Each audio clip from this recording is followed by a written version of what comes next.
Hi, I'm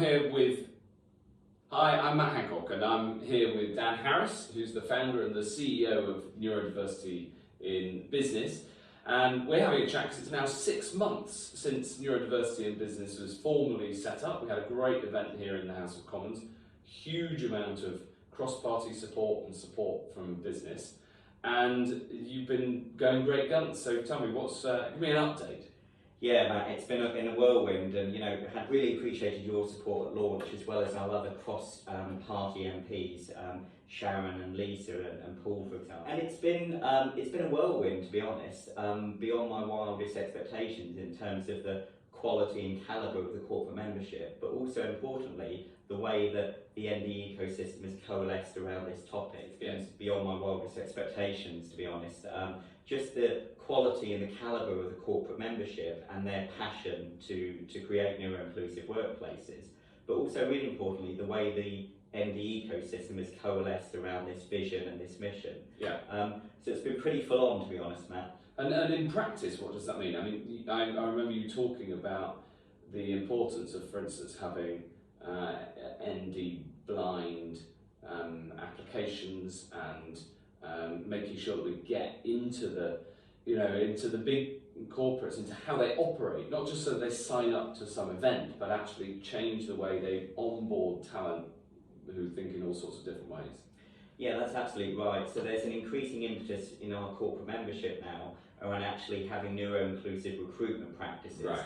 So you've hit the nail on the head there in terms of how do we make sure the talent's coming in, yeah, and the door isn't being closed. Yeah. But also what we're trying to do is make sure that those ND employees are able to thrive rather than just survive in the workplace. Right. The thing you and I know, Matt, is that we're on a multi-year journey here. So we're starting from a pretty low base, aren't we? I view it as the last great area of diversity that is not tackled and seriously up there in the public debate yet, and in how people think and talk and act. Right. Yeah. And what we're trying to do jointly is trying to move neurodiversity out of the too hard to deal with bucket. Yeah. Because give people tools, right? Exactly, and there's so much passion around doing the right thing, but historically there's been a bit of dysfunction in our ecosystem around it being too tricky to understand, people being quite nervous about the topic. Right. And that's why I've been so pleased at what you've been doing around raising public's awareness of dyslexia and the screening bill, etc. So all of this, we're all pointed in the right direction. And to give me some specifics in terms of corporates who have come on board or big employers who've come on board and what they're actually doing to improve the chances for people who are neurodiverse. Sure. So I'll respect some measure of confidentiality in what they've been telling me, but what I can tell you in terms of the big corporates, we've got around 400 members now. 400 now? Yes, and I never expected that. Yeah. So these are the big names, the Google, the Amazons, Disney, Rolls-Royce, BAE, Metro Bank, Lloyds, I could go on for longer than we probably have for this video. And some parts of the public sector as well. Exactly, so we've got some parts of the public sector, and that's really important thing that I think you and I can be working on in the months ahead, which is how can we ensure that this is not just corporate world, but also it's the big employers, NHS England, for example. Right. I'm in latter stage discussions with them. Right. And we might have some exciting news there soon. Right, get on board at the NHS. Yes. And it's also been quite a 6 months for you. Tell me about your own personal journey in this. Yes, so I guess being around so many volunteers who are neurodivergent in my team, I kept getting picked up on certain attributes about the way I work and the way I operate. And I was just really encouraged to go down that diagnosis route. So I did a few months ago, and I was diagnosed to be on the autistic spectrum and ADHD.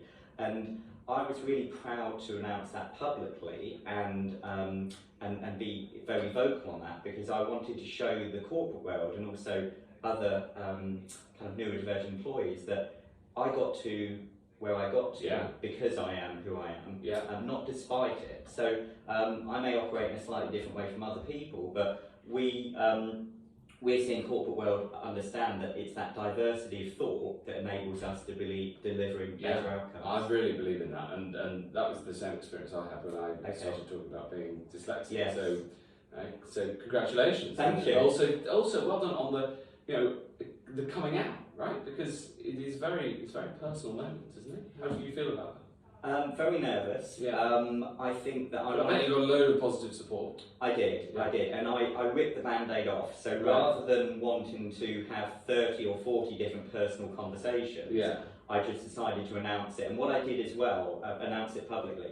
What I did is I did it over a week where I went through the assessment process, because what I was really conscious of is that a lot of employees are quite nervous about what an assessment looks like, and then what's the impact on their career. Absolutely. I'm sure. But you were a trailblazer, and now it's more acceptable to be talking about this in public. So I think in the years ahead, we're just going to have more and more people self-disclosing.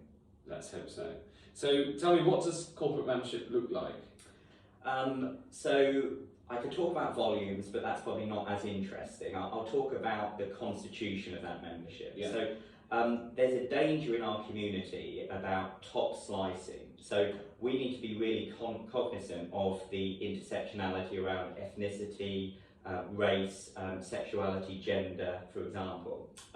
So there is a danger that organisations top slice. There's that traditional problem around looking to hire white male autistic talent in the tech sector. Okay. So I've tried really consciously to steer the ship in the direction of actually broad sector completeness. So retail is particularly important to us, and I won't name the name, but next week we've got the biggest fast food organisation. Oh, right, you might know very well. Right. And they're announcing their membership, and that's so important to us because that is often the entry point for a lot of people's careers, right? So people who may be going down the graduate route into big corporates or may not be, but it's really important that we focus on the talent at all areas of our society rather than just in big tech or big finance companies. And tell me about the research, because over the last 6 months there's been a big research agenda as well, and obviously that's really important to point the way and to give sort of ballast to the practical work that you're doing.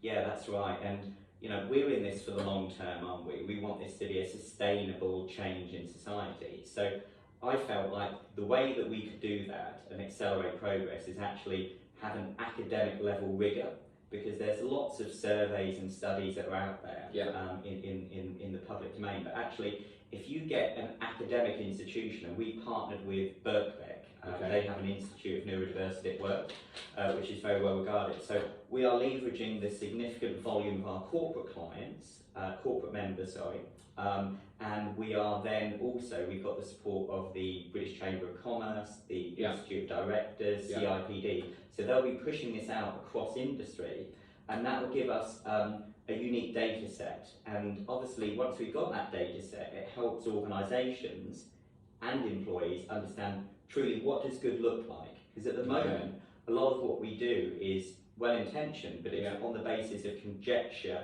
and not really quantified data. That's interesting. So I feel this as somebody who bangs the drum, so to speak, for supporting people with neurodiversities. I'm neutral on what should we then do about it. What I care about is making sure that people get identified and the support they need. But what that support best is needs to be driven by the data and the research and what works, rather than just my hunches. I mean, I can tell the story about what worked for me, but what works for me will be different to other people. So this research is really important, because then those of us who are the on the loudspeakers, so to speak, have got something to point to as to what we actually need to do if we want to improve people's lives. Absolutely, you're bang on there, Matt. And at the end of October, we'll be releasing that study. End of October for our corporate members. We'll be going broader across society using the partners that I just set out. And that's why I was a little reluctant earlier when you asked me about good practice. Right. Because it is very tactical at the moment. So what we want to do is open this up and be more strategic. Okay, so there's a playbook essentially that's research driven and data led. Well, that seems to me definitely the right way to go. And then you've got a big conference next year. Yeah, really excited about that. It's going to be on the 16th of March, 2023. We're going to be announcing the venue shortly. That's a Thursday. Yes, it is. We're bringing together again the great and the good from across the ND ecosystem. So Okay. it's so important for us that our corporates have the chance to talk about what they're doing, that the experts from the ND field, the charities, the advocacy groups, the ND consultancies have a route into our corporates. Yeah. But most importantly, we want to allow and support those neurodivergent employees and potential employees who are being disenfranchised.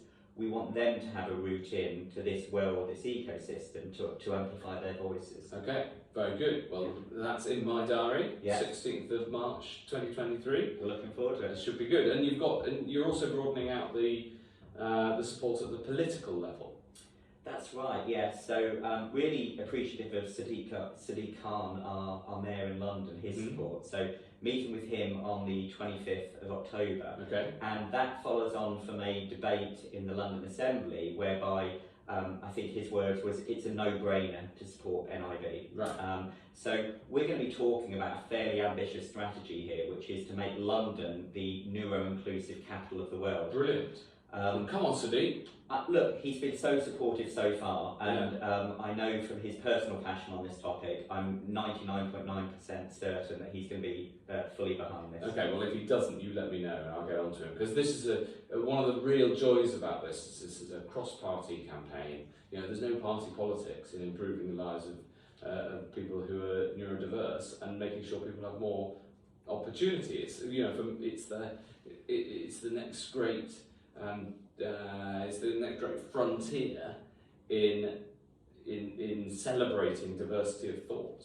Absolutely. And Matt, can you tell me a little bit about what you've been doing over the last 6 months? Because I've been seeing a lot of focus on neurodiversity and tell us about what you've been doing. Well, the bill to have universal screening, that was meant to come in and be debated in the Commons in September, but because of the Queen's funeral, that's been moved back to the start of December. Okay. So at the start of December, we'll have the debate on that bill, and it's still got time to get through, and I really hope that it does.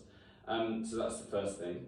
The second thing is that I've been campaigning to try to make sure that neurodiversity stays top of the agenda, with the new Education Secretary as well, who's engaged on this and has personal experience in this area. So we've got good progress and good support there.